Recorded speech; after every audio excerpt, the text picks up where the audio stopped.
अल्लाह करीम का जितना भी शुक्र अदा की जाए उतना ही कम है। तो आज एक पेशेंट की रिपोर्ट आई कि 1 महीना उसने मेडिसिन खाई, उससे पहले उसके स्पर्म की तादाद क्या है, आप स्क्रीन के ऊपर देख रहे हैं। इसमें आप देख सकते हैं कि इसमें एक्टिव स्पर्म कितने हैं, टोटल स्पर्म कितने हैं और उसके बाद पसल की जो है वो मिकदार वो क्या है, क्योंकि ये 3-4 चीज़ें जो हैं वही सीमेंस के अंदर जो ज़्यादातर काउंट होती हैं। तो मॉर्फोलॉजी में अगर देखा जाए कि इसमें जो नॉर्मल स्पर्म हैं वो कितने हैं और अब नॉर्मल स्पर्म हैं, सारी आप देख रहे हैं। लेकिन अल्हम्दुलिल्लाह 1 महीना की मेडिसिन खाने के बाद जब दोबारा उन्होंने टेस्ट करवाया, उसके बाद की जो रिपोर्ट है वो भी आप स्क्रीन पर जो है वो देख रहे हैं। तो अपने तमाम नाज़रीन से ये गुज़ारिश करूँगा कि हर हकीम, हर डॉक्टर जो है वो अपनी समझ और सोच के मुताबिक दवाई सही देता है। शिफ़ा मिन जानिबिल्लाह होती है। जब मुकम्मल अफ़ाका नहीं होता तो लोग गिला करते हैं कि हकीम की दवाई अच्छी नहीं थी या डॉक्टर की दवाई अच्छी नहीं थी। तो जनाब ये डॉक्टर और हकीम का काम होता है नेक नीयती के साथ कोशिश करना, शिफा मेरे अल्लाह के पास है।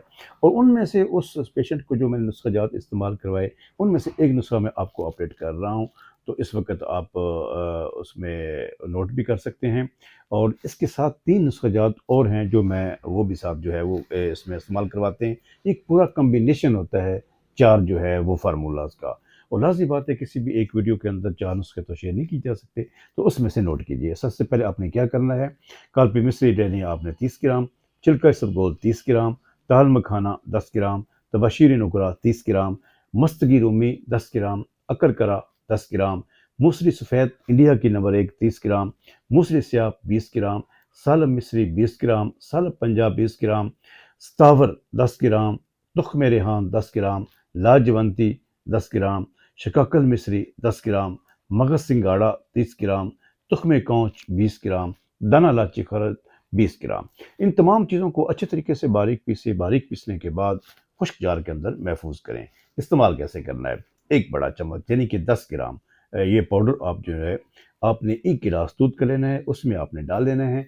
2 केले आपने उसके अंदर डालने हैं और 8 से 10 गिरियाँ काजू, पिस्ता या बादाम की उसके अंदर डालें, कोई भी एक जो आपको अवेलेबल हो।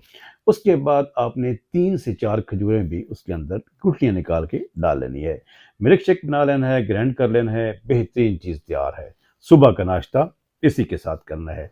अगर कोई मजबूरी हो, कहीं घर ना हो या कोई चीज़ अवेलेबल वक्ती तौर पे ना हो, तो आप असर के वक़्त भी इस्तेमाल कर सकते हैं।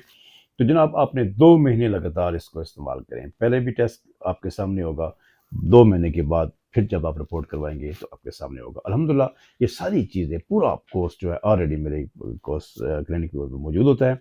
मँगवाना चाहें तो मँगवा भी सकते हैं। इस पेज के इनबॉक्स से रब्ता करें। हकीम अब्दुल माजिद दवान के नाम पर मेरा यूट्यूब चैनल है। चैनल की हर वीडियो के अंदर मेरा व्हाट्सएप कॉन्टैक्ट होता है, वहाँ से भी आप मुझसे रब्ता कर सकते हैं। दुआओं के साथ इजाज़त, इस उम्मीद के साथ कि अल्लाह करीम आपका घर खुशियों से भर दे। पेज को फॉलो करें, वीडियो को शेयर करें, मुझे अपनी दुआओं में ज़रूर याद करें। अस्सलाम वालेकुम रहमतुल्लाहि व बरकातहू।